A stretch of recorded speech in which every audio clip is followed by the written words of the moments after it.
We are live. How is everybody doing? Can everybody hear me okay? Yes, Larsen Halleck is officially back. I am back from the banning. And all it took was about 5 appeals a day for 2 weeks and daily Twitter harassment of Susan Bojack Horseman for me to be reinstated. But then I was still suspended for 3 weeks because, well, they had to kick me in the ass at least one more time. How is everybody doing? Can everybody hear me okay? Yeah, so the opening song was Borderline by Madonna, and in entirely unrelated news, I'm newly single again. Yes, the song Borderline has nothing at all to do with that. Anyway, let's talk about the daily events and the news and whatever items of cultural interest will come up in the daily sphere.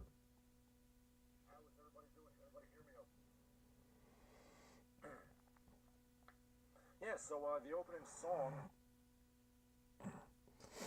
Sorry, a little fiddling around with the microphone here. Yeah, so how about that Canadian truck thing?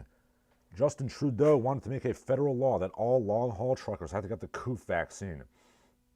So despite the fact that you would think that, truckers work alone, and needless to say, the long-haul truckers of Canada did not really cotton to that. The truckers are literally honking their way to a small victory, but a victory nonetheless, over the clown world that we live in.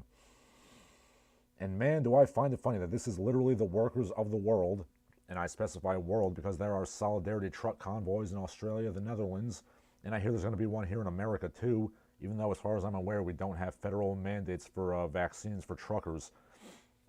The workers of the world are uniting and seizing the means of production, the fundamental concept of Marxism, and all the leftists are absolutely furious. Workers of the world, unite. You have nothing to lose but your chains. No, not like that. Put the chains back on. Put them on. Pony Throat says two things. First of all, not entirely wrong. It's a novel experience for him. Well, I'm glad. Yeah, it's it has been said that autism is sort of like extreme male brain as a mental disorder. I'm starting to think that borderline personality disorder is sort of like extreme female brain as a mental disorder. And secondly, Ponythroat says there's a lesson to learn from this, meaning my YouTube banning and reinstatement. Incessant whining will get you everything. You're damn right. Just like Bill Clinton said in that one episode of The Simpsons, if you don't get your way, just bitch and complain until everything you want comes true. But anyway, back to the Canada thing. Fun fact, Polish immigrants to Canada are supporting the truckers in solidarity. They're giving them free kielbasa and such. They said, we come from communism and we want to have a free country. Perhaps we should listen to them.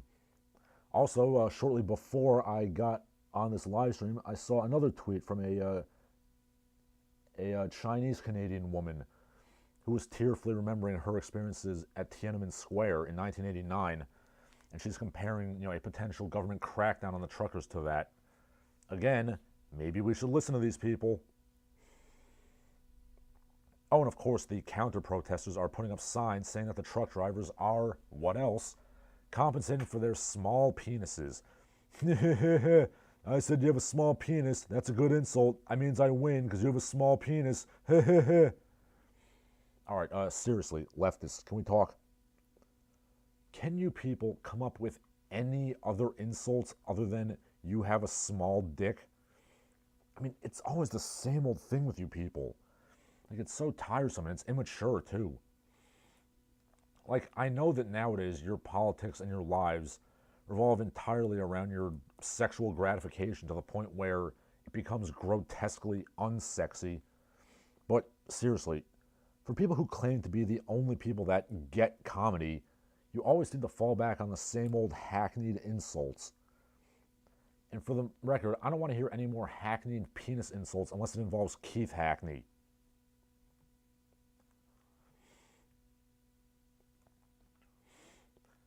They don't care about the working man, people. I will keep hammering this point in until you people understand the modern left does not give a crap about labor rights or unions or anything like that at all. Which, as I have made clear, and I will continue to make clear in this live stream and many other live streams in the future, those are issues that I very much support. Hey, has anybody seen those line graphs of how New York Times articles talking about racism, whiteness, intersectionality, all that crap skyrocketed, practically like a vertical line going straight up? those articles skyrocketed starting around 2012 and 2013. Coincidentally, 2012 and 13 is around the time when that Occupy Wall Street thing was petering out. It's almost as if the powers that be wanted to distract us from wealth inequality by stoking anti-white animus and general racial resentment and division amongst the populace. I don't know why I just mentioned that. By the way, seeing as I am still on relatively thin ice with YouTube, in the sense that I have, content strikes for my quote-unquote hate speech that are only going to go away in April. For the time being, I've got to be a little nicer. I'm presenting a kinder, gentler Larsen Halleck, at least for the next 2 months or so.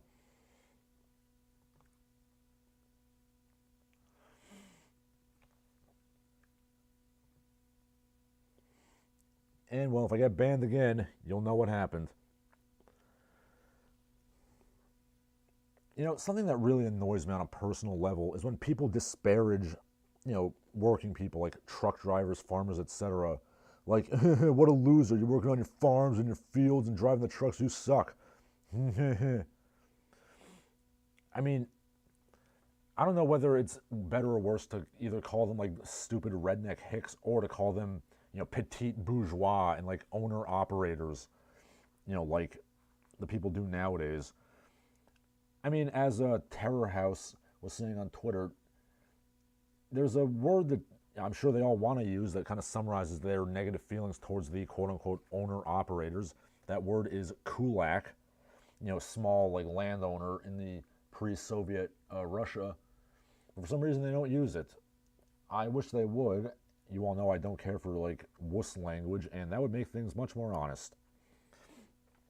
But yeah, when I was in high school especially, like, see, I went to high school in a fairly rural area. Like, you walk out of high school and like you just drive like, or even walk just like 10 minutes, and you're gonna find like a bunch of farms and stuff. It always annoyed me how my classmates would, well, do a lot of things, but especially how they would just shit on like farmers. I'm sorry, they would poop on farmers. Sorry, Susan. But yeah, they would disparage the farmers, and they'd be like, "Here, what this dumb rednecks that are plowing fields, like rolling around in poo." Like, where do you think your food comes from, you idiot? Your food comes from a farm. Respect the farmers. Also respect sanitation workers, but that's a whole different issue. And yes, in case you're wondering, this justifying and standing up for the farmers I'm doing is a sideways allusion to Cinema Robert Chipman himself. I hate to break it to Moviebob, but those quote-unquote average McDonald's portions that he likes to eat so much, yeah, those horrible, degraded, glued-together meat slabs, I mean, they do ultimately go back to the farms. And since we don't have the rotating building farms in the cities and lunar wheat fields that he fantasizes so much about, yeah, Bob, it turns out you're still beholden to the middle American mayonnaise goblin troglodytes you hate so much, Bob. By the way, if you don't know what I'm referring to vis-a-vis McDonald's, there was a Twitter thing going around like maybe a year ago, maybe 2 years ago, showing a massive tray of McDonald's, and it was like the McDonald's challenge. It asked, could you eat this whole thing in 90 minutes for $5,000 or whatever it was? It had 4 McDoubles, 4 sodas, 2 large fries, and 2 large orders of chicken nuggets. And Moviebob's response was, give me a second here, I have it. Okay, his response was, that's a fairly small amount of McDonald's for an average-sized person, I would say. The main reason fast food cooks so fast and lasts, in quotes, so short is that there isn't much density to it. I wouldn't want to eat a double helping of nuggets in that time frame, but I could easily. And again, I would like to repeat, this is 4 doubles, 2 orders of chicken nuggets, adult size, 2 large fries, and 4 sodas. That's a fairly small amount of McDonald's for an average-sized person. According to Cinema Robert of Boston, Massachusetts. Yeah, I'm not going to lie. I feel like I could do that challenge. I mean, I would hate myself in the morning for it, both in the moral sense and in the, peristaltic, gastric, excretory sense. And yes, I am throwing out random anatomical terms. And yes, I did just pass the practice exam for biology testing. So that's another certification slash mildly useful piece of paper I have. Okay. Ponythroat says, I respect sanitation workers from a distance, upwind if possible. Yes, of course. I mean, it's a dirty but necessary job, and I say that as somebody who has dug latrines in his life. Ponythroat says, which term do you prefer, movie blob or the game overeater? Of those two, I like the game overeater, but I usually prefer to call him movie slob more than anything else. And you know, I've brought up Moviebob a lot in this live stream. I don't intend to keep riffing on him, but like, he really is just the epitome of modern liberal politics, at least American liberal politics. He embodies everything about the new left, and he is the logical conclusion of it. Just this pompous, fat basement dweller lording it over, you know, the middle American redneck losers who, you know, have farms and do useful labor. Moviebob earned the superior future, don't you know? He does videos about children's movies. And he deserves an undying cyborg body. So yeah, whenever I talk about some liberal inanity going on, I can inevitably find some idiotic tweet or video or some output of Moviebob saying that exact thing, or justifying that exact thing. I've been idly thinking about writing down what exactly my politics are. Incidentally, this is an idea that was sparked by my borderline having ex-girlfriend. Because, somebody gave me money. Pilgrim donated $5 Australian through Super Chat. Love your work, Larsen, from Australia. Ah, thank you. Thank you, sir. And the good thing is I don't have to worry about exchange rates because that just goes to my AdSense account. But yeah, like I said, I've been thinking about what exactly I should define my politics as and kind of write them down. Because as you might have noticed, I have a little bit of an eclectic mix. I have some, shall we say, logic and science-based right-wing views, but I also have some old-school leftist views, particularly pertaining to labor and things like that. But I've also kind of realized that much of my politics would have been like basic bitch, you know, moderate liberal politics by the standards of the 1980s, the 90s, or even the early 2000s. You know, like being colorblind, anti-war, anti-interventionism, a respect for law and order, protecting the environment, and things like that. I mean, even in the 90s, you had Bill Clinton and even Joe Biden talking about like immigration caps and assimilation and things like that. You know, as opposed to nowadays where everything is judged based on race and retribution for slights both real and imagined. Liberals love war and interventionism as long as it's against evil right-wing people like Russia. Cough, cough. See my newest video on that.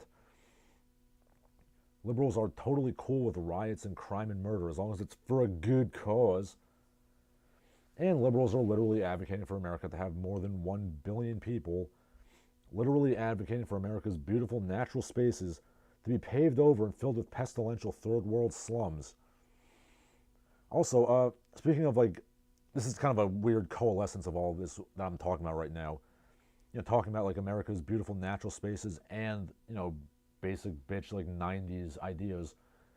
I recently saw on YouTube earlier today actually, this like weird little video of like the Ninja Turtles in collaboration with the Bureau of Land Management talking about advocating for like preservation of natural and archaeological sites out in the Southwest. You know, I never thought I would see like the Ninja Turtles alongside the BIA and the BLM protecting like sacred Anasazi, you know, petroglyphs and pottery shards. And they even got the voice actors from the 87 cartoon involved in that as well.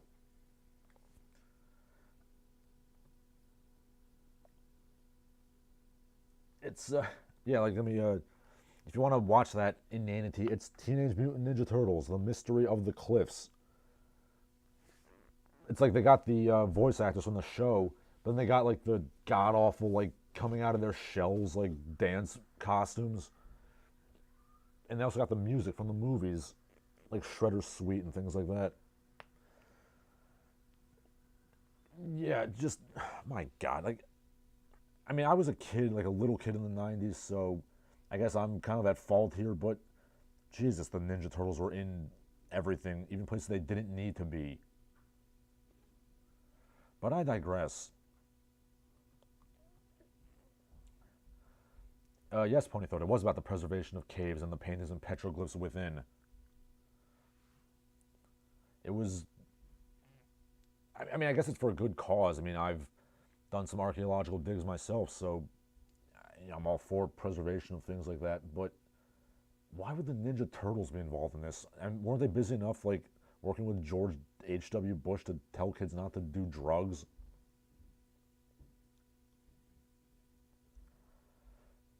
Uh, well, actually, no, Ponythroat. You're talking about Phalus? No, it was actually the annotation experiment is what I saw it on.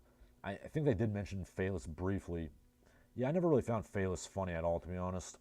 If we want to talk about that guy with the glasses, people. I mean, the only ones I ever really liked, you know, I liked Spoonie. Then he, you know, completely lost his mind. And I like Cinema Snob. You know, he's still, you know, kind of chugging along. And I guess you could count you know, James Rolfe. You know, I like him too. Of course, he's a, you know, fellow New Jerseyite. But yeah, that whole website, I have no idea how they got as big as they did. I mean, just is there something I'm missing? Like, I don't really see the point in going into these like 10-minute long like little skits that are tangentially related to a review. It's just like, just talk about the movie and shut up. Ah, jeez. Oh yeah, but where was I? Oh yeah, liberals are literally advocating for like just untrammeled immigration. You have Matt Yglesias from Vox saying we need 1 billion people in this country. You know, mass immigration has no effect on wages whatsoever. We're going to continue citing this one study from 1980s Florida that showed the Mariel boat lift didn't affect anything. That's the one study they always show that says that mass immigration doesn't, you know, affect wages at all. Because, you know, it didn't affect wages in 1980s Miami. Yeah, what else was going on in 1980s Miami, you cretins? You don't think the massive amounts of cocaine money might have affected the economy a little bit? Not every place you bring in untrammeled immigration is going to have massive narcotics-induced economic bubbles. Like, why do I need to tell these people that?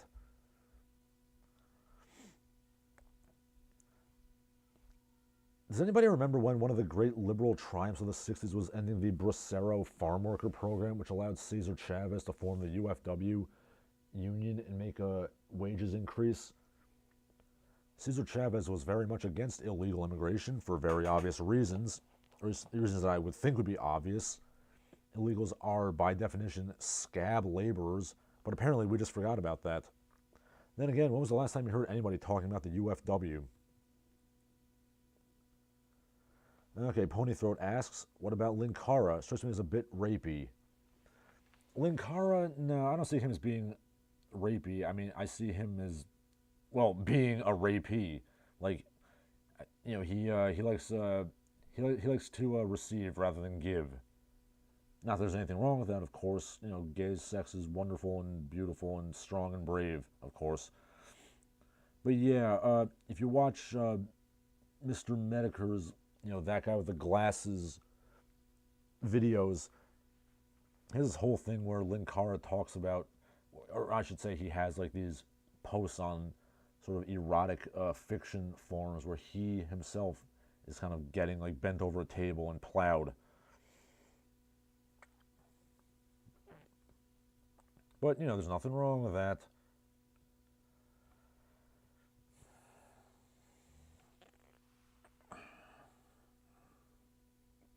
Oh, and guess what just trended on Twitter, speaking of all this union stuff? It's this anti-union podcast that REI Corporation put out. You know, the company that sells like outdoor gear and ski stuff. And this is like this is hilariously inane. It was literally like, "Hi, I'm the Chief Diversity Officer. We're presenting this on the traditional lands of the Coast Salish people. My pronouns are she and her, and this is why unions are bad, and you shouldn't join unions." You know, I just said that Moviebob epitomizes modern leftism, but this just epitomizes modern leftism right here. Say, "Hi, we're all in favor of ethnic diversity and pronouns and historical guilt tripping, but don't think for a second you can collectively lobby for higher wages or anything, you silly goose."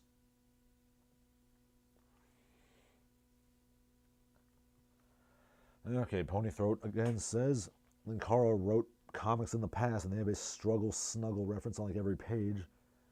He protests so much he must have a grape fetish. Well, yeah, here's the thing.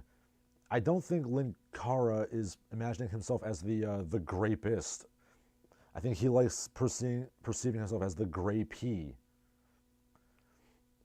I mean, he did say that he did write a whole short story in which he was a nasty woman who enjoys sex.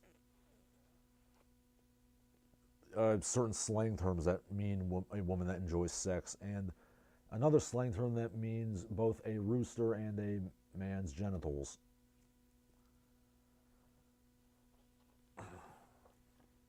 So yeah, if Linkara is having grape fantasies, he's on the receiving end of it.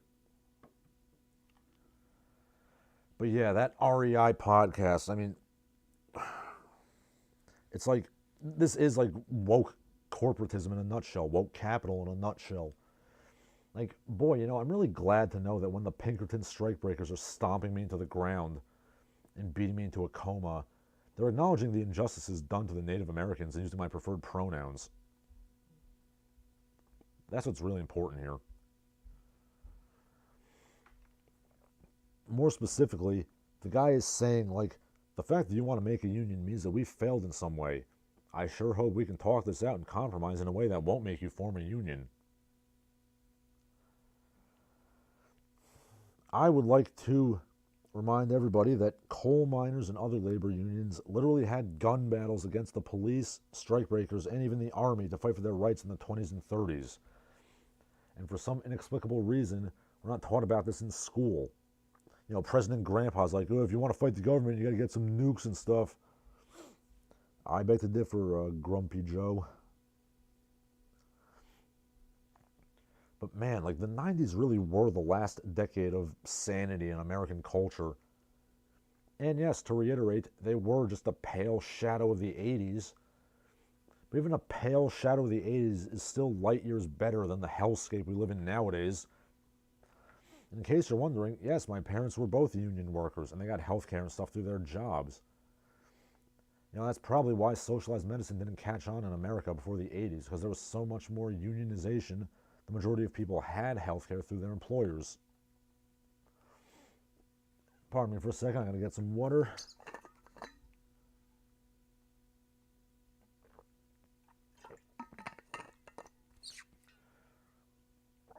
But yeah, speaking of the working man and the daily humiliations and abuses he faces,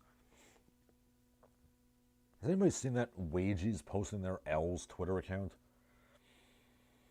I mean, woof, that Twitter account is really a microcosm of modern corporate culture. Man, I keep saying that a lot.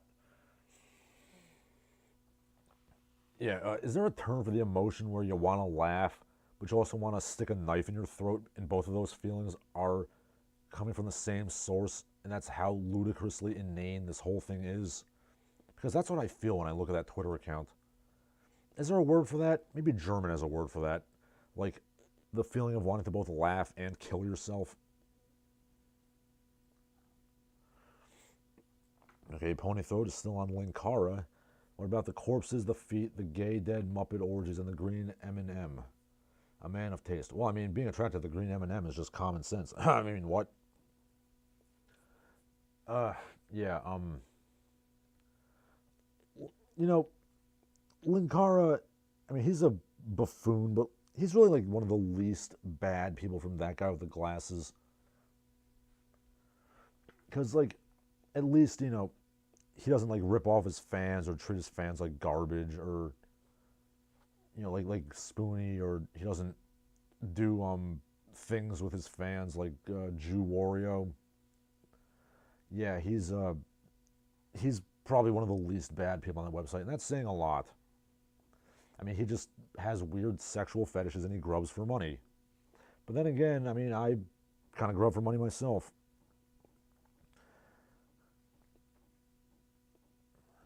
Yeah, for some reason, some chats don't show up in the chat replay, but they do show up on the screen.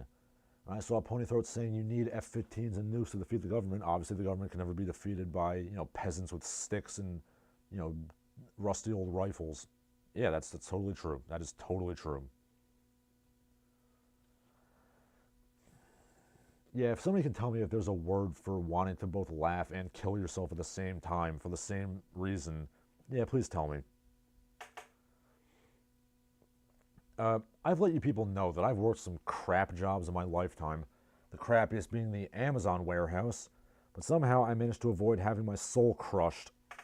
Well, no, actually, the Amazon warehouse is soul crushing, but in the traditional Dickensian sense of soul crushing, in that there's long hours, no advancement, physical hard labor, and bad bosses. But what I'm seeing in that Twitter account is a different kind of soul crushing. It's soul crushing in the, Franz Kafka or Joseph Heller sense. Working as a personal trainer for unnamed box gym chain is probably the closest I ever came to Kafka-esque soul crushing. Boy, it was a lot of fun being given a list of new signups for personal training. Then every single one of them was somebody who barely spoke English and had no memory whatsoever of signing up for a gym. Yes, hello, this is, blankety blank fitness.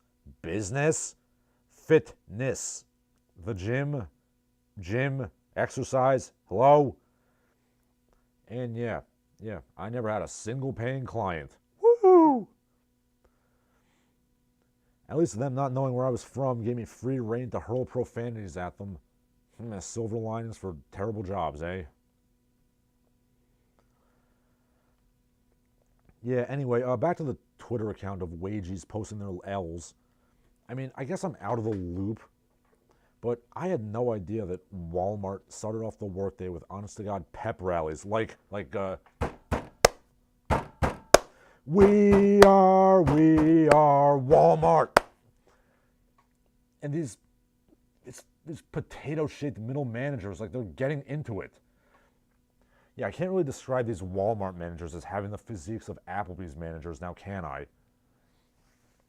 I mean, that's an insult that I don't get to use nearly as much as I wish I could. I mean, I guess I should just use the phrase middle managerial physique. Okay, Pilgrim says cringe. I guess he's referring to like what it's like when you want to laugh but also kill yourself. Ponythroat says wanting to laugh and kill yourself at the same time is called watching The Big Bang Theory. I guess either of those could work, to be honest. I mean, I don't think The Big Bang Theory is that bad. I mean, I feel it's kind of hit or miss, but God help me, there are some episodes I laughed at. Like my dad really likes that show. It's not the worst I've ever seen. There's a lot worse out there, let's put it that way. But yeah, Walmart pep rallies. I don't know if these people genuinely drank the Kool-Aid or if they're just doing it to avoid the wrath of the Waltons. But yeah, they're really getting into these like pep rallies. Like they're shucking and jiving and twisting and stomping and clapping and screaming and yelling and really getting into it. I mean, I guess that's what it's like when you live in some backwater small town on the prairie and you have no other job opportunities besides Walmart. All you have in life are your memories of high school football and Walmart pep rallies, which I guess overlap more than I'd care for them to. Speaking of the prairie, I've been thinking about participating in that program where this government of Kansas gives you free land. So, yeah, see you losers later. Nah, that's maybe for another time, though. But anyway, yeah, back to employment. I shut up and I ate a lot of poo in my employment history. Yeah, I said poo. I'm trying not to use profanity since I'm skating on thin ice with YouTube. But if I had to do that every morning, like a Walmart pep rally, singing, "We Are Walmart," uh, yeah, I would last a week before I went to the housewares aisle of that Walmart, got myself some rope, and I hanged myself with it.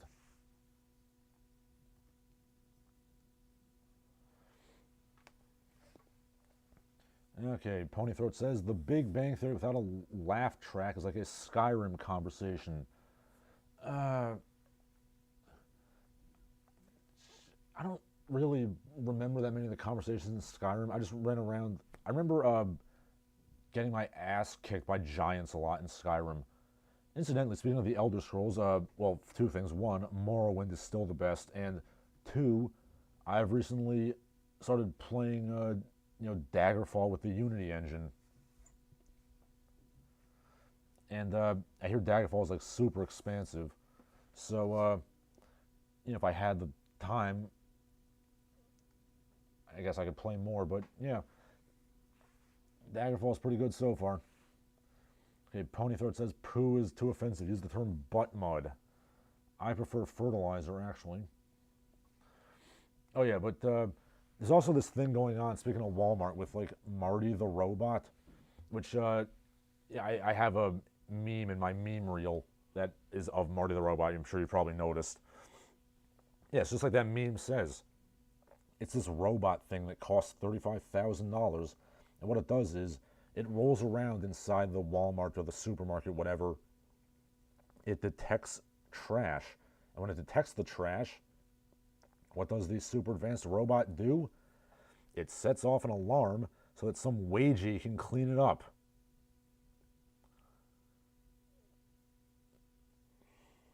Because, it would be too hard to have the robot just clean it himself. They made a robot whose sole purpose is to yell at people to work. And then sometimes it knocks over things and creates messes, which then set off the sensor so the jobbie can clean it up. I hate to reiterate the term Kafkaesque, but Kafka cannot write a story like this. At least Robbie the robot had a delightful dry wit. And he could make Altera a nice dress with star sapphires. Forbidden Planet still holds up, by the way, if you haven't seen it. But anyway, no more talking about groundbreaking 50s sci-fi movies. We have to go back to the hell of retail employment. Because there's a lot more of it on that Twitter account. Domino's Pizza has this thing where you have a chance to win $10,000. And all you have to do is to have the longest uninterrupted streak of work. Yes, worker, you too can work 3 months plus with no days off and make the company millions in the hopes of getting 10,000. If there's multiple people with the same amount of days, the 10,000 gets split between them. Why stop there, Domino's? Why not have the 5 competitors fight to the death in a battle royale? Or if you're too squeamish to do death, let's do the traditional antebellum South battle royale. Everybody gets blindfolded and you just run to the crowd punching each other. Last man standing is the winner.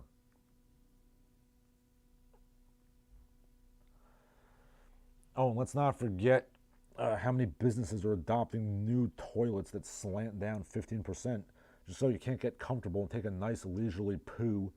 Got to rush your bodily functions and get back to work for your corporate overlords. Yeah, there's also this Grubhub dance that's apparently a thing that people are forcing their Grubhub drivers to do. If I ever asked a delivery man to do a dance for me, I would probably have to shoot myself out of shame. And just to clarify, YouTube, I'm not at all suicidal. It's just that the inanities of modern society make me jokingly talk about suicide for some inexplicable reason. One of the saddest things I saw on that Twitter account was a post of this, this black guy who was a Grubhub driver, and the caption said, "I put a sign asking drivers to dance. This guy was awesome." But the screenshot had this guy. He had the look on his face. It was like, "Please, somebody, just put me out of my misery."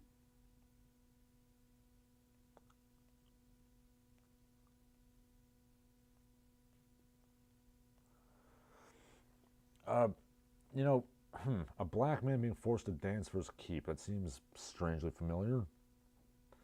Yeah, I'm saying this is a bad thing, YouTube. I'm defending the dignity of the black race. Don't ban me again. But are we just ignoring the obvious here? Isn't this a thing that black comedians used to make jokes about all the time?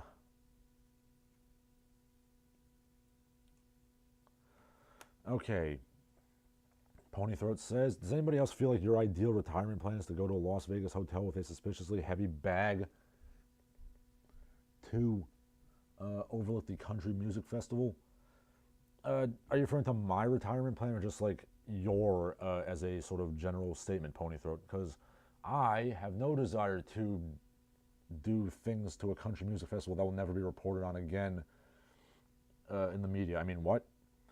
Mitchell Valentino says Larsen is live. Yes, Mitchell, I'm back. YouTube can only ban me for a couple of weeks, and I literally harassed them every single day, multiple times a day, until they reinstated me. Whining works, kids. But yeah, the poor Grubhub driver was forced to, dance for a tip, and it seems oddly suggestive to me to make a black man dance for money. For all the constant, whining and moaning about the Confederacy and the statues and all that, modern business practices really seem to love, the business model from old NASA. And I'm not even joking about that. Look it up. A lot of the team building exercises and forced, dancing around and making employees compete over little scraps of praise. And those are all literally psychological means of control that slave masters in the Old South used to do to keep the slaves in line. Just FYI.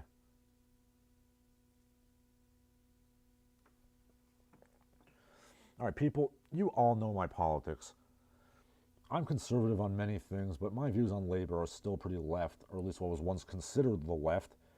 The truck convoy is just one of many things that has shown that the left no longer gives a crap about labor.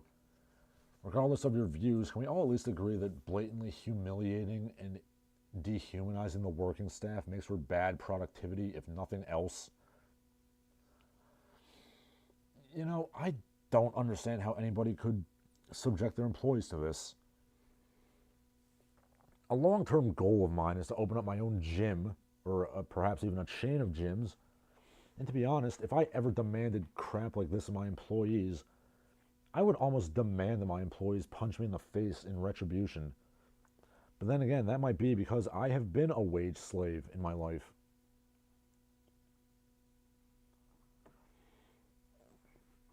Oh, and there's a new post about a bartender who was on that same Twitter account. A bartender that was, get ready for this, he was robbed at gunpoint, and he was forced to repay the lost money out of his paycheck. I repeat, the man was held at gunpoint, the cash register was robbed, and the boss forced him to pay back the money that was stolen. Well, if you didn't want your pay, Doc, then you should have defended my money with your life. Sucks for you, jobby. Yeah, I genuinely just have no idea why workplace shootings happen. In video games, of course, not real life. I'm not talking about real life at all, YouTube. Just the video games.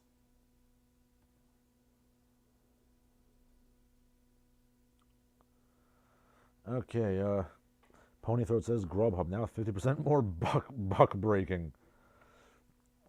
Yeah, it really is buck breaking. Okay, Pilgrim, he's from Australia. He says twerking for work. Now, did you have a Grubhub in Australia, Pilgrim, or is it some other stupid thing? I mean, I will thank God that none of the workplaces I've ever been at for a long time made me do, these just horrible, emasculating, humiliation, like, rituals. I mean, perhaps if I stayed at the gym longer, I probably would have. I wasn't there very long.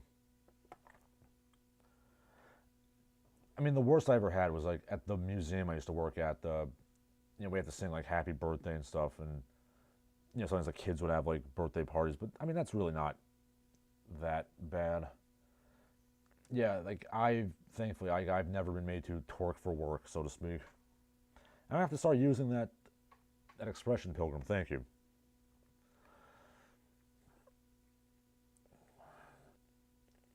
Yeah, I can't even imagine like being like that miserable of a boss that I punish people for getting robbed at gunpoint.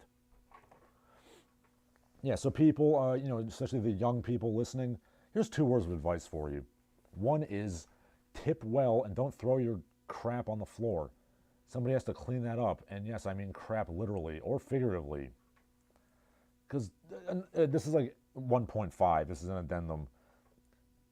Please, like, when you go to a public toilet, like, it's not a damn water park. Like, I don't understand why some people just void all, veneer of civilization when they go to a public toilet. It's like, oh boy, I can do all the, horrible, depraved stuff that I can't do at home. Yeah. God, what is wrong with you people? Like, have some consideration for the janitor. In case you're wondering,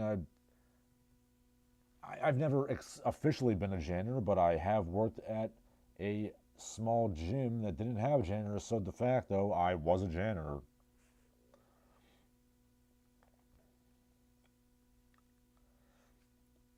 C Punk Messiah says he nearly missed it. Oh, I have a good amount of material left, so, normally I would do it on Sunday, and I apologize, but, for those of you who missed it, I am newly single due to my ex having a little touch of the borderline kick in.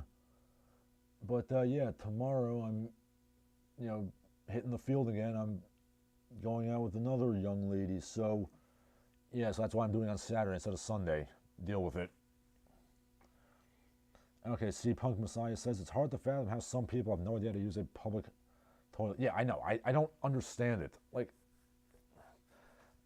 I mean, look, I'm not gonna lie. Like, when I was in elementary school, I got suspended from school because me and my friends were playing like a game where we would like, wet like paper towels and like throw them against the walls and the ceiling.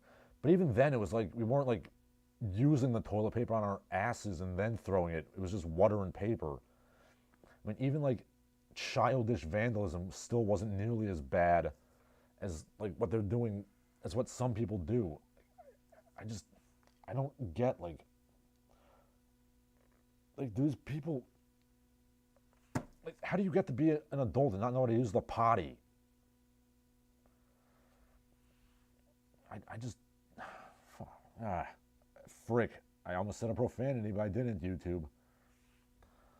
Okay, but yeah, the second thing you got to do is, that was 1.5, is don't befoul the public toilet.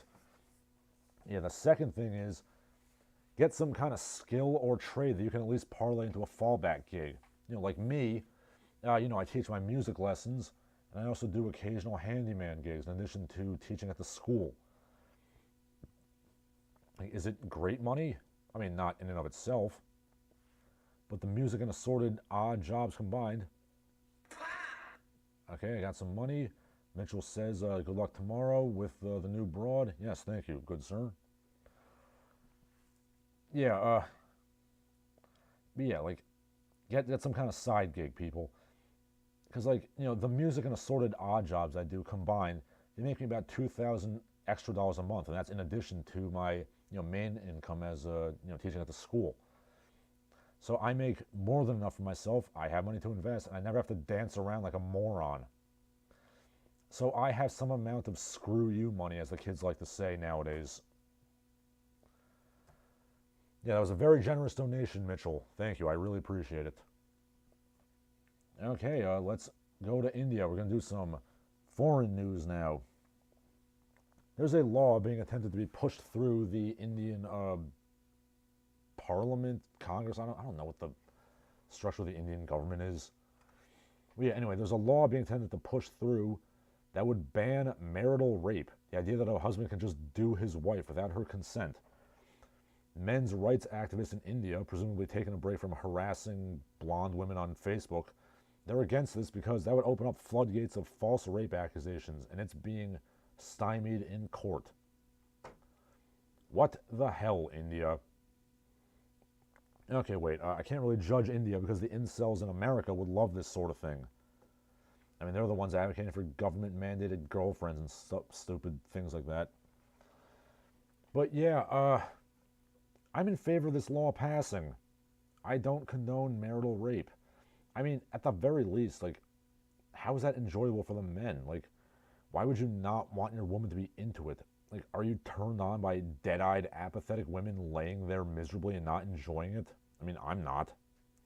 You know, maybe some guys are, but not me.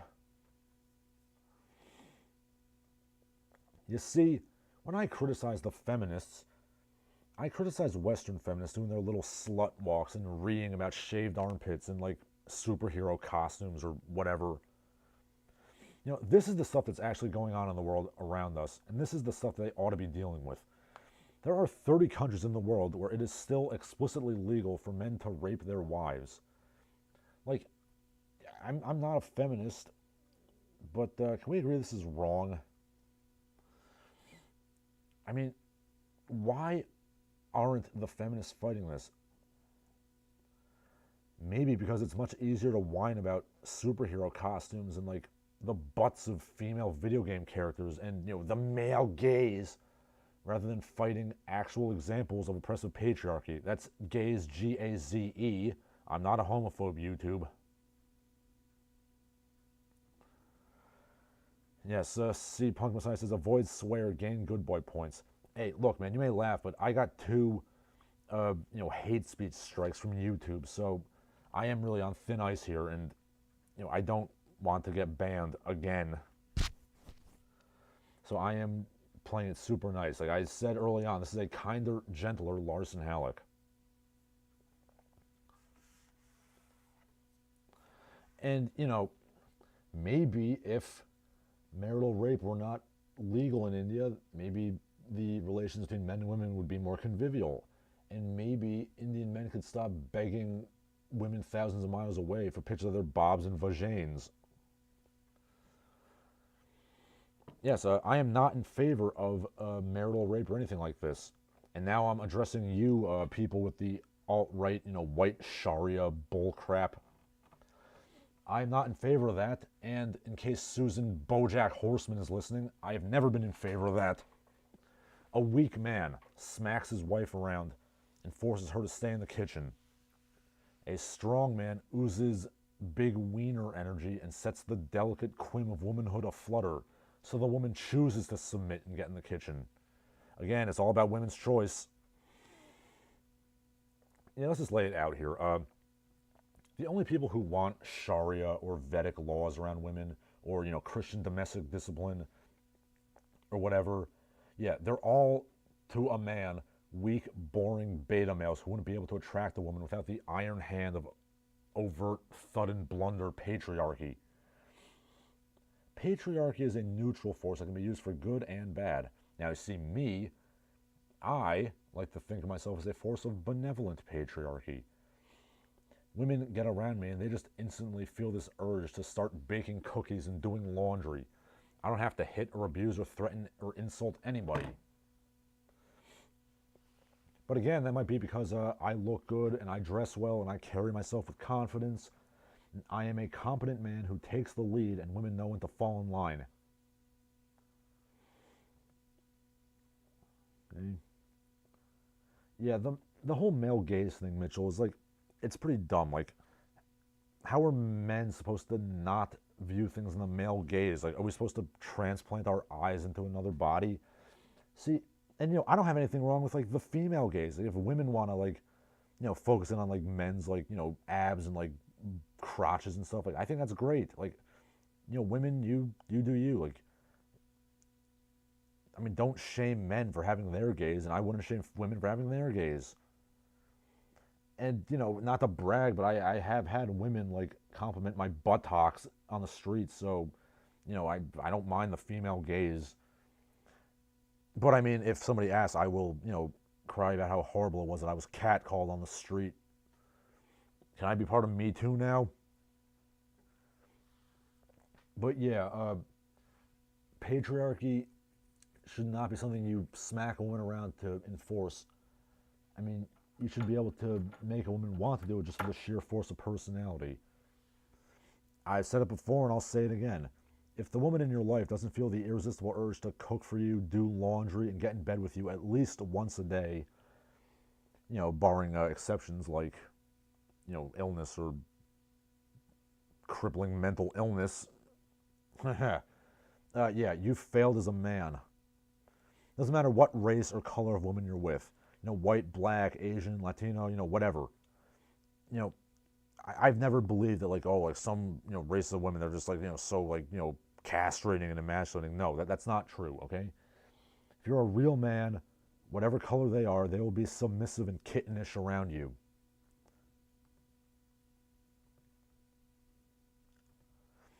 Wow, I have 12 people watching right now. This might be the most I've ever had. I think I might have to start doing Saturday evenings, actually. Or at least, later evenings, because I guess people are more kind of out and about in the evenings. And, now going back to India. No, India, marital rape is not some colonial vestige. It's something that the Indian feminists are saying that, marital rape is something that the British brought. Yeah, look, I know that Victorian England was hardly a paragon of women's rights, but, yeah, let's not pretend that pre-colonial India was a gender-neutral utopia. Yeah, pretty sure that the Anglos didn't force women to jump into the husband's funeral pyre. Or is it pyre? One second, I gotta go, thesaurus this. Pyre. It's pyre, okay, great. Yeah, the Anglos weren't forcing you to do the sati thing. And while we're at it, they didn't invent caste either. India, can we stop with that lie too? Yeah, I've said it before and I'll say it again. The Indian subcontinent would be much better off if the Sikhs were running the show. Any religion that gives 21 men the power to stand against 10,000 is one that I have immense respect for. Okay, pop culture news, hard gear shift. So, what about that Lord of the Rings, Rings of Power show that's going to be coming out on Amazon in September? Or I guess it's not really a Lord of the Rings show, it's more of the Silmarillion or the Tolkien Legendarium show, whatever you want to call it. Yeah, the cast has been released, and it looks even worse than you could imagine. Now, YouTube, I mean this in the most tolerant way, but, why is every single cast member a not particularly good-looking person of color? Are we going to ignore that Tolkien literally stated that he based the various nations of men on European medieval kingdoms? Or that the hobbits were an allegory for an idealized rural English countryside and folk culture? Or that he literally wrote this to synthesize remnants of Anglo-Nordic mythology into a coherent whole?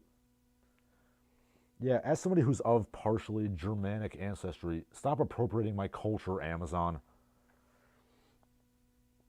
And not only is the entire cast POC, they're not even attractive people. I don't understand why casting directors go out of their way to cast unattractive people in movies. In a press release, they're like, this is relating to real life. This is what the real world looks like. Tolkien's for everybody. Lord of the Rings is a fantasy. It's not real life. If I want to see ugly real people, I can just go to the grocery store. Yeah, I've talked about this before too, but doing this stupid hack work of let's take something that already exists. We're just going to put black people and strong, independent, single mothers who don't need no man in it. And yes, there literally is going to be a strong, independent, single mother in this Lord of the Rings show. It's literally some character they just made up out of the blue. I mean, this all just cheapens the source material. You know what really makes me laugh, just a very bitter and harsh laugh, is that I guarantee you what they're preparing to do when this show inevitably fails. They're going to put out a bunch of things blaming the fans for being racist. And they're going to put out a bunch of things saying that, it's not meant to be good. And they're going to say, well, Tolkien was never actually a good writer, and he was an evil white man, and, we should forget about him, blah, blah, blah. Just like they already do with H.P. Lovecraft. Isn't it funny how these people always say that, dead white males like Tolkien and Lovecraft, they were never good writers. They were hacks. They weren't good writers. Yet at the same time, everybody's been ripping them off for the past 50 years. Everybody's copying them. And, all the great brainwaves people have nowadays are just to take their works and just shove black people into them, because they can't come up with anything half as good. Oh, they weren't really good writers. No, we've just been ripping off and cannibalizing their intellectual property for decades. But, they weren't good.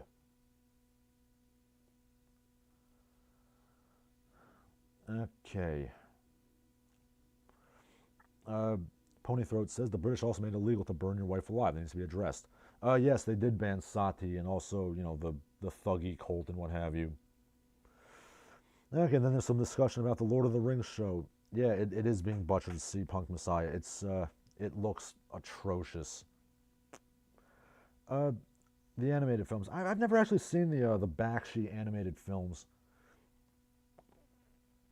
I mean, I thought the Hobbit trilogy could have been condensed into like really one like 3-hour long movie.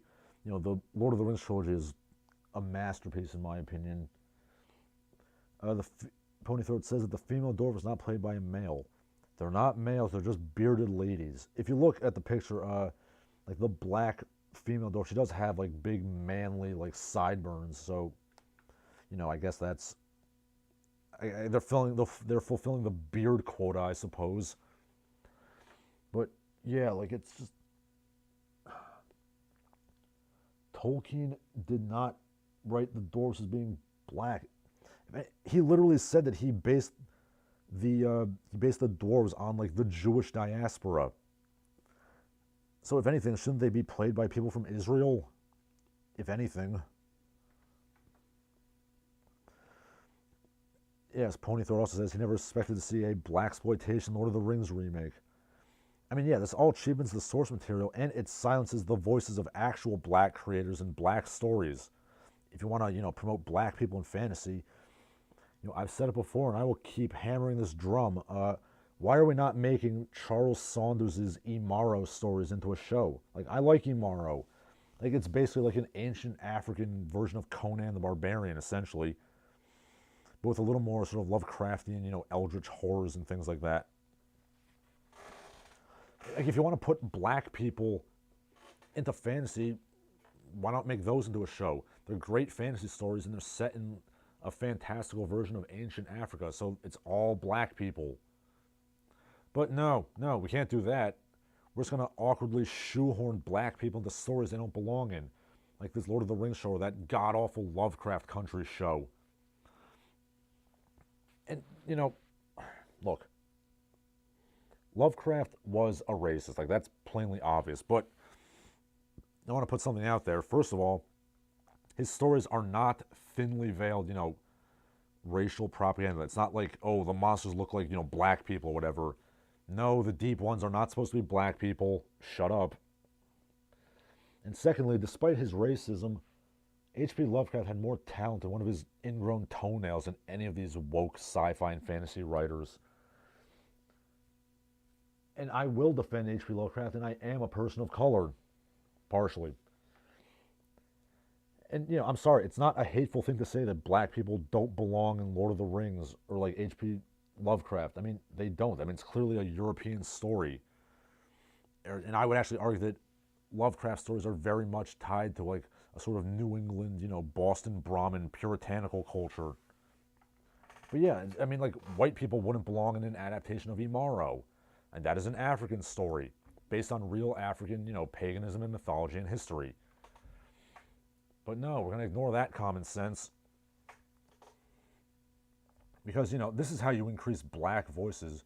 You make crappy knockoffs of old classic stories with ham-fisted race messages in them and shoehorned in token black people. And, by the way, that's a great message to send to black people, isn't it? The message is you can't do anything without piggybacking off white people.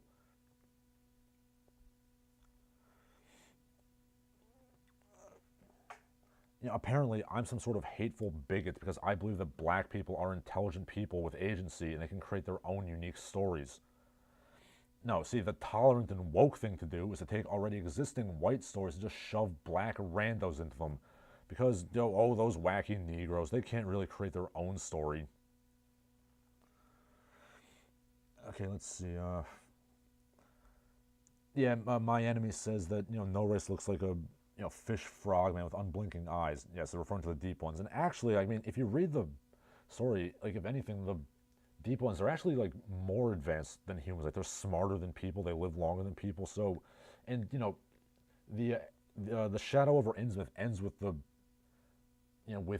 narrator like going amongst them, and he's like at peace with himself. So, if anything, I don't think they're not really portrayed negatively per se. And I hear things about like liberal racism, the bigotry of low expectations. Yeah, I agree.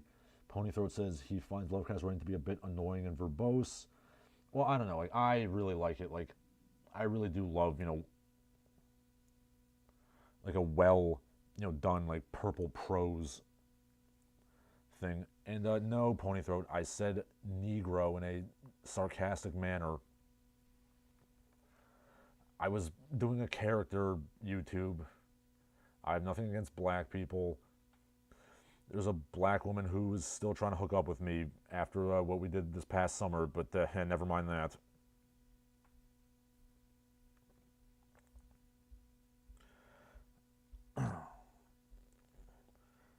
Or, to quote Tolkien himself, evil cannot create, it can only corrupt and ruin what goodness has made. Speaking of diversity in cinema, though, things might be turning around a little bit. How I was talking about how they should be putting, actual African stories onto screen? Well, apparently Viola Davis is going to star in a movie called The Woman King. Gee, I wish there was a word for, like, a woman that was equivalent to a king. Oh, well. Anyway, it's going to be based on the true story of the Dahomey Amazons or some such. And I'm actually kind of down with that. It's just like I was just talking about. I would love to see authentic stories of people of color on the screen.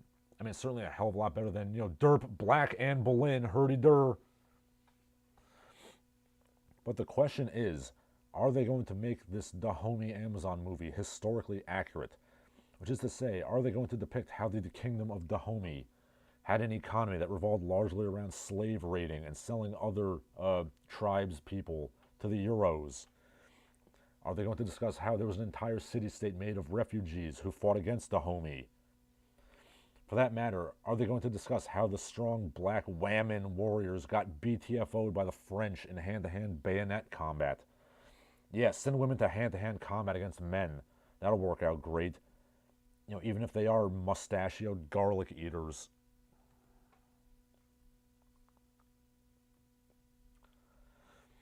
Okay, nobody looks like a fish frog man with unblinking eyes except for Walmart employees. I have never actually...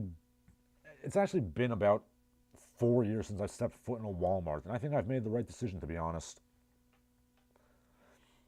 Yeah, the last time I went to a Walmart was 3 girlfriends ago. She wanted to get like some ribbon for some crap, some little frou-frou project she was doing. But yeah, anyway, just to reiterate, they sent out women to fight against, mustachioed garlic eaters, and they just got their asses kicked. Yeah, speaking of Dahomey, you know what book has a really good section about the Kingdom of Dahomey and King Gezo and the Dahomey Amazons? The third Flashman book, Flash for Freedom. Again, why is the BBC not greenlighting multiple seasons of Flashman? Okay, leaving black people aside, what about Legend of the Condor Heroes, which is, in cultural impact terms, the Asian equivalent of Lord of the Rings, synthesizing Asian mythology and history in the same way that Tolkien did for, Anglo-Saxon and Northern European history and mythology? Are we going to make that into a show? No, we're just going to put some Asian people into Lord of the Rings. And again, these are not attractive people. Even if they were supermodels, I still wouldn't want them here, and I say that as somebody who's part Asian. I mean, if you were going to make a show based on, like, I don't know, the 1001 Arabian Nights or something, would you expect there to be any white people in it? No, of course not. And I would demand that there not be any white people in it. I mean, there would be some black people in that, but if you ever read the Arabian Nights, you can see how well the author of that speaks of black people, wink wink. And yes, C-Punk Messiah says it would be cool seeing African-style fantasy. Yes, it is. Like, I would recommend reading the Imaro stories, I-M-A-R-O, by Charles Saunders. They're actually really cool, fantasy stories. And I think that they should be, put into, like, shows and stuff. Yeah, also, you should also check out Christopher Priest's run on the Black Panther comic from, like, the late 90s and early 2000s. That's really good, too. Yeah, I don't care for the newer stuff they're doing, but yeah, that run is really good. But yeah, let's get off all this and let's go to some lighter news. A man in Iowa murders his friend in a fight over mayonnaise. Well, there must have been some damn good mayonnaise. Not that Hellman's in a tube, like the real homemade mayonnaise. Then again, it didn't specify what exactly the fight was about. Like, was there only a bit of mayonnaise and they were fighting over it? Or was it like one guy tried to put mayonnaise, unwillingly on the other guy's sandwich, and he was like, no. And then he killed him for it. Well, I guess we'll never know. What's my personal opinion on mayonnaise? I only really like mayonnaise if it's mixed up with something. I just think it's nasty if it's just by itself. But if you mix it up with, like, tuna fish and cheese, put it on like a burger bun or something, it's good. Russian dressing, which is basically just ketchup and mayonnaise, that's also good. But my go-to condiments are either going to be hot sauce or mustard. I don't even really like ketchup all that much, except on potatoes, like, home fries and french fries and hash browns. Yeah, it's just like, it's too sweet.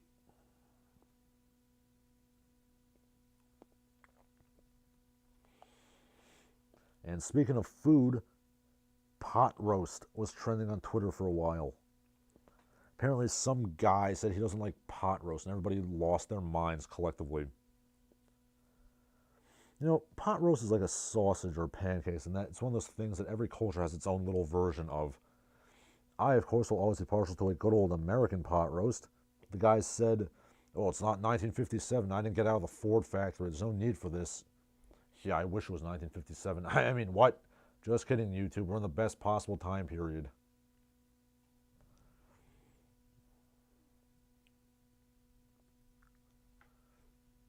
Okay, let's see. Got some nice chats here. Ponythroat says the Aladdin adaptation didn't have any Chinese people, despite the original being set in China. Yeah, the original was set in China, which is to say it was some, I believe scholars believe that it was actually some, like, Central Asian, Muslimified vassal state of the Chinese Empire, probably like, like Khorasan or like Uzbekistan or something like that. But yeah, I actually did a whole video a while back on, like, the like Oriental riff, and how that actually came from a stage adaptation of Aladdin. So at least somebody remembered it. Okay, so C-Punk Messiah says there were probably drugs involved. The story didn't specify that, but I just like to assume it was just a really heated argument over mayonnaise. Okay, never mayo another man's rhubarb. Yes, I always appreciate any reference to Tim Burton's Batman. That still really holds up, by the way, if you haven't seen it. But yeah, mayonnaise not on the top of my list of condiments. It's good as a mixer, but on its own, I'll pass. But yeah, pot roast. Yeah, the only bad thing about pot roast is that the high fat content kind of hits you the next day, if you know what I mean. But that's a small price to pay for a delicious pot roast. Also trending on Twitter a while ago, Henry Kissinger. He apparently has a podcast, and he's removing it from Spotify in solidarity with that whole Joe Rogan whoop-de-doo. For those of you not aware, or I guess to time date this podcast, Joe Rogan had a doctor on his podcast who had a dissenting opinion about the COVID vaccine. Everybody collectively lost their mind.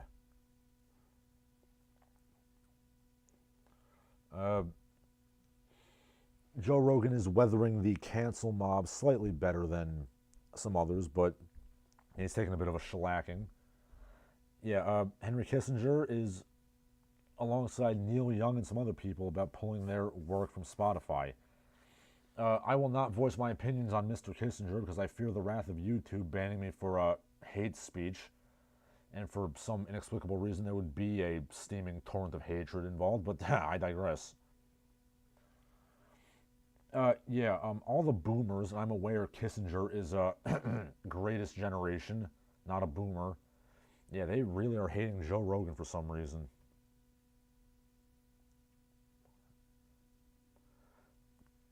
Okay, Larsen House pot roast. Yes, I have a very thick New Jersey accent. I did not say part roast, pot. It's like, I'm going to put in the chat. There you go, that's what it sounds like more than anything.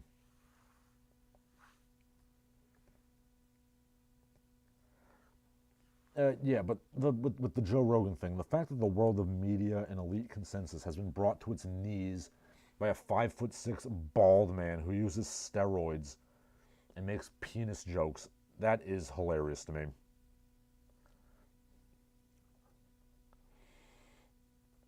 And yeah, not gonna lie, I do listen to Joe Rogan on occasion if I'm just, kind of doing laundry or doing things around the house. I'll just put on the JRE for a little bit. Yeah, speaking of Joey Jojo, both he and Aquafina are getting dragged through the woke coals, and I can safely say I'm concerned about one of those people. I'm a big fan of one of those people. It's Joe Rogan. Real talk. Is it just me, or did this Aquafina chick just come out of nowhere and for no particularly good reason? I mean, I cannot be the only person who finds her utterly insufferable, right? Am I right? It's kind of a meme amongst Asian people, or like Asian people in Asia, that when American studios put Asians and stuff, they always pick the least attractive, least talented schmucks they can possibly find. And honestly, it's kind of true. All I'm saying is the likes of Aquafina or Ken Jeong or that chick from that Star Wars movie nobody liked would be pretty unlikely to work in an Asian film. And by the way, when I say the phrase, that chick from that Star Wars movie nobody liked, you have to ask yourself, am I talking about Kelly Tran or am I talking about The Last Jedi? It's a trick question. Nobody liked either of those things. Oh, for God's sake, pony throat. I pronounce the word pork as pork. I'm not from Boston, dude. My brother and his wife live in Boston, but I don't think my brother's gotten the accent yet. Okay, C-Punk Messiah says, so out of curiosity, do I take cold showers?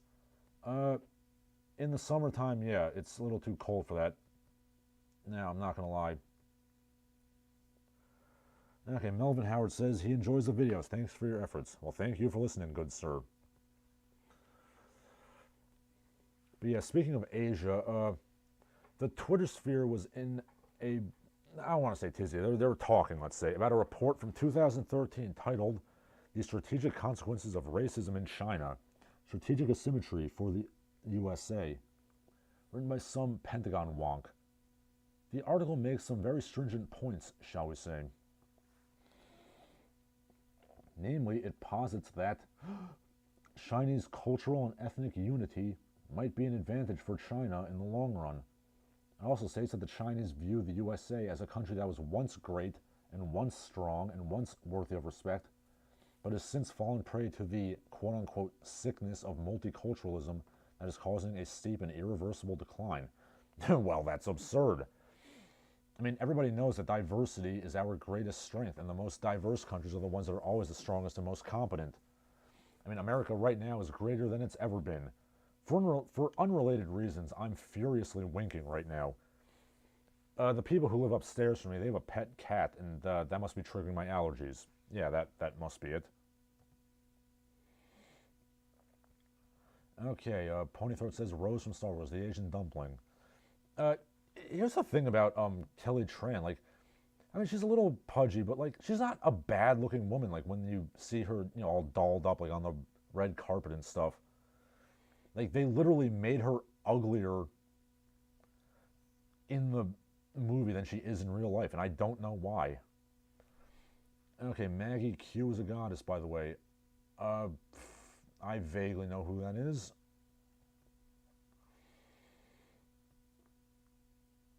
Uh, yeah, but anyway, despite the fact that the Chinese wrongly believe that multiculturalism is a weakness, there goes my twitchy eye again, that darn cat.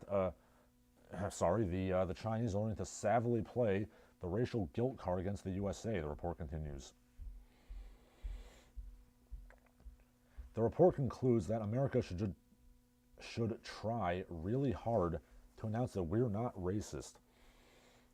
We should announce to everybody that we give affirmative action to immigrants and therefore they should come here. To maintain American cultural and political hegemon, or is that hegemon, we have to give away the entire country and subsidize everybody else, which completely negates the advantages of being an American in the first place. Well, I mean, that's just common sense. Countries are just big economic zones without culture. I mean, those evil, nasty Chinamen are the exception. Oh God, that cat is making my eyes really twitchy.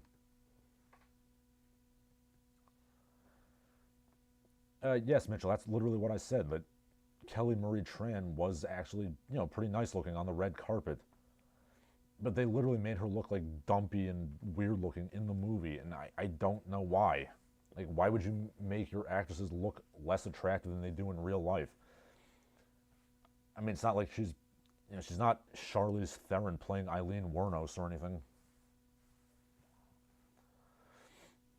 And here's the thing, Mitchell. When you say that the Asians that are appealing in Asia versus the Asian that Westerners find appealing, I don't know if that's the case. Like, does anybody find, like, Ken Jeong or, like, Aquafina appealing in appearance? I mean, I certainly wouldn't.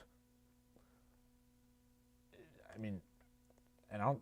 Who's really entertained by these people either? I mean, I think they're just shoehorned in for, diversity points, but Hollywood can't conceive of, Asians being anything other than, like, dorky weirdos. But yeah, I'm going to go address this cat allergy for a bit as I talk more about this Pentagon report. Yeah, the report was written in 2013, and yet it doesn't quite get around to pointing out that America's cultural elites, for no particular reason besides their own objective altruism and goodness, America's cultural elites are broadcasting this message to the world, that our country is inherently evil and racist. I mean, this was already happening in 2013, but it's kicked into overdrive really in the last 5 years or so, and that's a good thing, obviously. The report does mention, however, that, as lamentable as it is, Chinese racism and ethnocentrism make them a formidable foe. It gives them a sense of unity, a strong sense of identity, and national destiny, and they are not racked with guilt and self-doubt about its past like America and Western countries are. I mean, what kind of a loser country is proud of its culture and doesn't constantly whip itself over its past? Guilt and self-loathing are signs of high civilization right there. Boy, I should get some Benadryl for this twitchy eye. Those damn cats. As negative as the Chinese view America, their views of, say, Africa are even worse. They say that the African needs Chinese leadership and it is okay to exploit them. For unrelated reasons, I'm going to mention my sexual imperialism video. And how, that exploitation may involve shacking up with the women. I mean, that's just a terrible concept. I mean, the colonizer seducing the dusky maiden. I mean, I would never in a million years sexually imperialize the dusky maiden. Oh God, now my other eye's twitchy. There's just cats everywhere. So naturally, the conclusion that I came to in reading that report was that America is better than ever and America will totally last until its tricentennial, and we have nothing to worry about. Nothing at all. But for entirely unrelated reasons, 我想我们需要学习普通话. Wow, that was a strange bit of sinus congestion. That sounded vaguely like the Chinese phrase for, I think we all need to study Mandarin. That's very, very strange.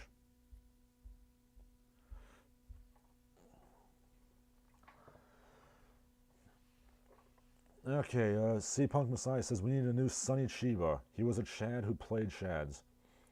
Yeah, that would be very nice. I mean, anybody who could survive Maso Yama's karate program is obviously somebody who you don't want to screw with.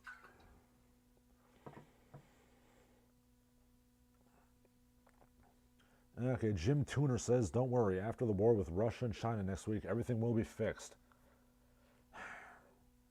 You know, well, I'm glad you did, Mitchell. I'm glad.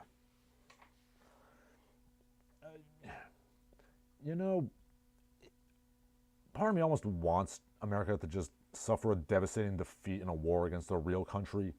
In the World Cup, of course, in soccer, international sporting, or possibly the Olympics.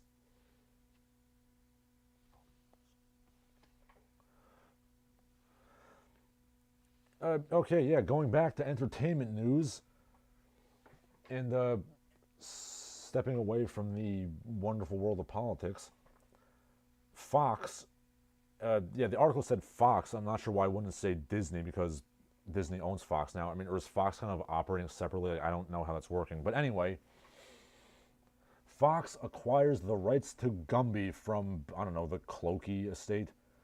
And the first thing they're doing with Gumby is they're putting out NFTs. I would like to reiterate that I still don't have the faintest idea of how NFTs work, and I will not be putting a dime of my money into them.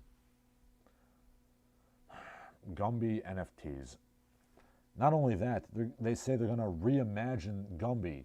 Like, how?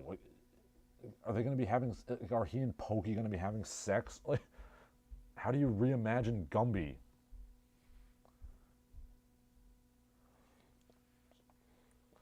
Yeah, I'm not sure how you can reimagine, Gumby, considering there's literally comic books where he goes to hell and fights mole men alongside Santa Claus.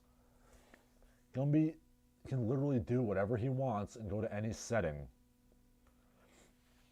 Or is it going to be like that bit on The Simpsons where James Woods' movie goes from being about a convenience store owner to an Eskimo firefighter with a nervous disorder? Just totally changing the fundamental concept of the franchise. Yeah, that Robot Rumpus short literally ends with Gumby and his family hanging the severed head of a robot on the garage door. So Gumby kills people.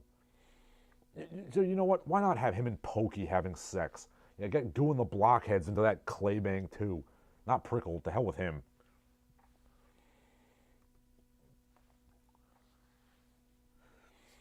Oh, who am I kidding? Reimagining probably means they're going to make some crap CGI movie about Gumby. Yeah, if you're not going to make Gumby in clay, like, don't bother. It's like I said in a live stream a while back about Popeye the Sailor Man. When you're working with these characters that have been around for a very long time, there are some fundamentals you got to do, or otherwise you're going to fail from the get-go. Popeye knocks people the hell out, and Gumby is made of clay. If you don't have those, you have failed, and you should stop before you even begin. In case you're wondering, why do you think Popeye hasn't amounted to anything since the 80s? Because he doesn't hit people anymore. That's what the kids need. They just need a hero who just knocks people the hell out. But I digress. We're talking about Gumby here. Yeah, fun fact. Art Clokey's dad apparently had really messed up hair that literally like slanted to the right. That's why Gumby's head is shaped the way it is. Okay, Jim Tuner says Disney bought the Fox movie and television stuff. Everything else, including the news channel, is still independent. But wouldn't Gumby be under the Disney umbrella then? I don't really know.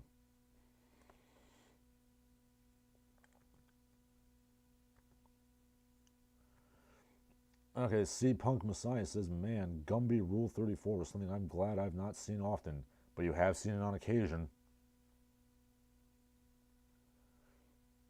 Oh, it's, I mean, I suppose I can't be surprised. I mean, Rule 34's crowning achievement will always be making so much pornography of the Esurance mascot that they literally like stopped that entire ad campaign. I don't think anything will ever top that in terms of sheer like Rule 34, shenanigans.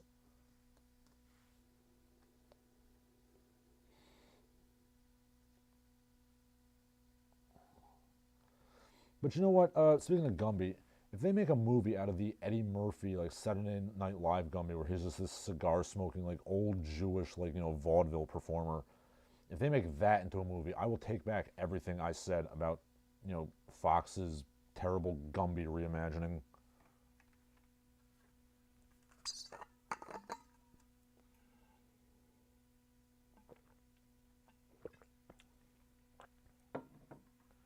Yes, it's just as I said, my enemy.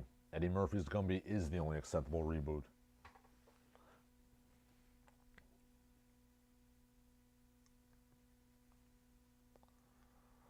All right, so, yeah, that's pretty much all I got for today.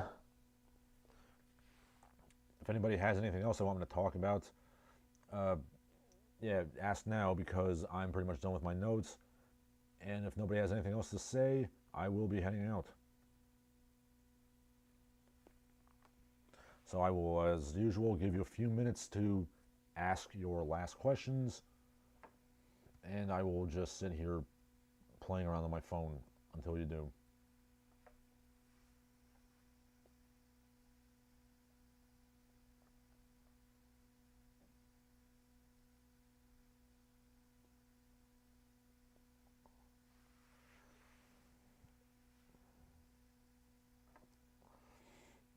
Hey, Mitchell says, thank you.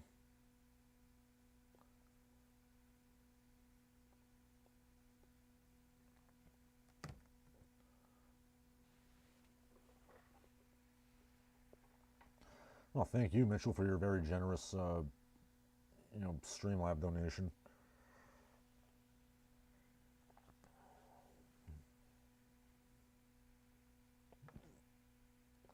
Yeah, I'll give you another minute.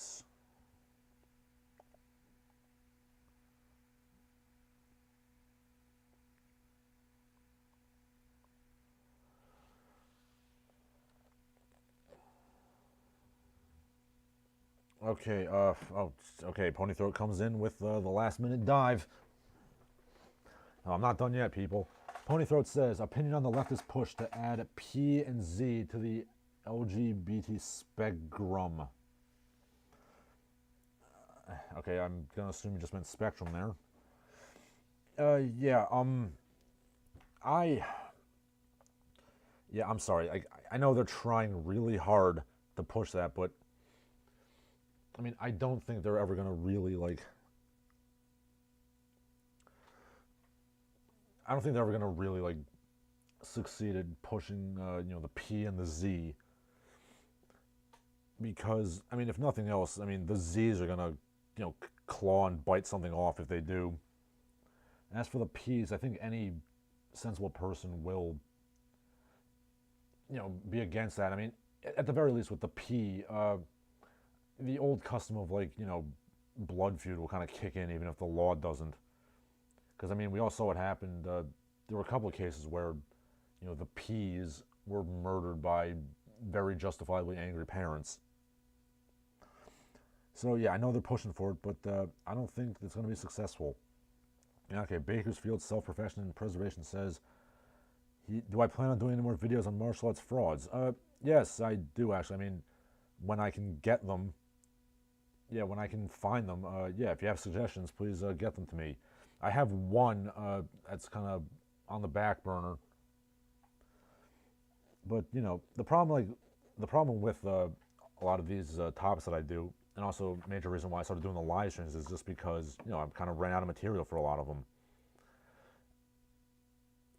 But yeah, when I can get, new, Kung fails and stuff, I will certainly do videos on them. Okay, so if nobody has any other questions, that answers that. So I'll give you people another couple of minutes to ask your last questions, and then I gotta head out. Well, I mean, I'll be honest, I don't have to head out. I'm not really going anywhere tonight. So yeah, if you have questions, just go ahead and ask.